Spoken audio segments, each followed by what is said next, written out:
never thought I'd be the type of person to fall for a scam. I'm smart, successful, careful. But love has a way of blinding even the sharpest among us. It all started when I joined this exclusive dating app, Bumble. I'd been through the ringer in relationships, and I figured, why not try one last time? That's when I met David. He seemed perfect, almost too perfect. Tall, dark, and ridiculously handsome with an easy smile. He had a CEO job in tech, lived in New York, and traveled constantly for work. We hit it off right away. I was captivated by how thoughtful he was, always asking about my day, sending me these sweet little messages and surprise gifts. We'd video chat, but for some reason he always avoided real-time calls, blaming it on his hectic schedule or poor Wi-Fi in hotel rooms. I brushed it off. I mean, people are busy, right? And the connection we had, it felt real. The way he spoke about his dreams, his struggles growing up, and how much he wanted to build a life with me, it all made sense. It was like we were two souls meant for each other. Then one day he told me he was planning a trip for us. Italy. I was beyond excited. This was it. Finally, we were going to meet face to face. But that's when things took a strange turn. David called me in the middle of the night, his voice shaky. He said his company had been hacked. Millions of dollars were at stake, and his investors were pulling out. He needed help. Fast. He asked me, no, he begged me, for money. I remember my heart pounding in my chest as I listened to him. I couldn't believe this was happening, but I also couldn't believe David would ask me for something like that. I hesitated, but then he said something that sealed the deal. I know this is a lot, but I swear, as soon as the deal goes through, I'll pay you back every cent. You're the only person I trust right now. I transferred the money. I trusted him. Days passed. Then a week.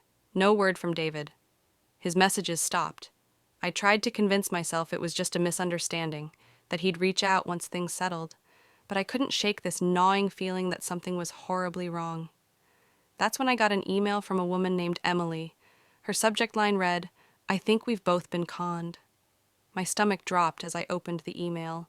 Emily said she'd been in a relationship with David for over a year.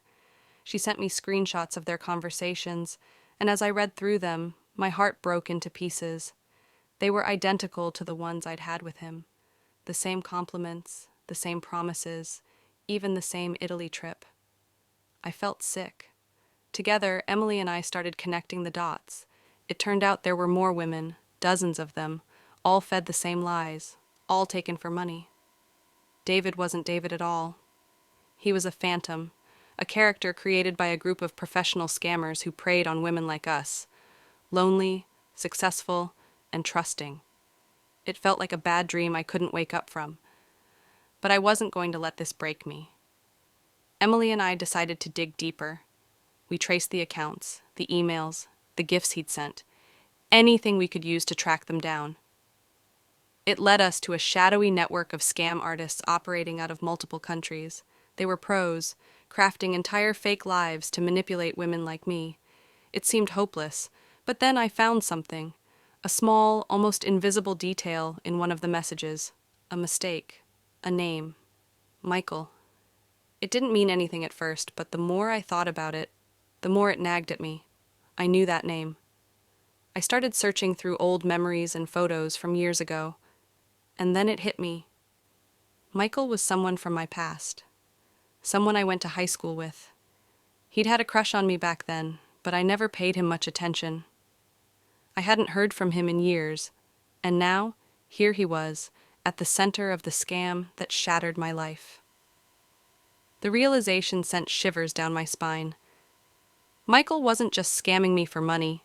This was personal. He'd targeted me on purpose, watching from a distance as I built my career, waiting for the perfect moment to strike. In the end, I couldn't get my money back, but I did get something better: justice. I went public with the story, and it went viral. The police got involved, and eventually they caught Michael and his crew. I exposed them for who they really were, but there was no satisfaction in it, just a hollow feeling, like a part of me had been stolen. Love, trust, things I'd believed in, shattered. Now, as I look out over the city, I remind myself that I'm not a victim. I refuse to be. My story has become a beacon for others, for all the people who've been lied to, deceived, and betrayed. But even after all of this, I can't help but wonder, was Michael the mastermind behind everything?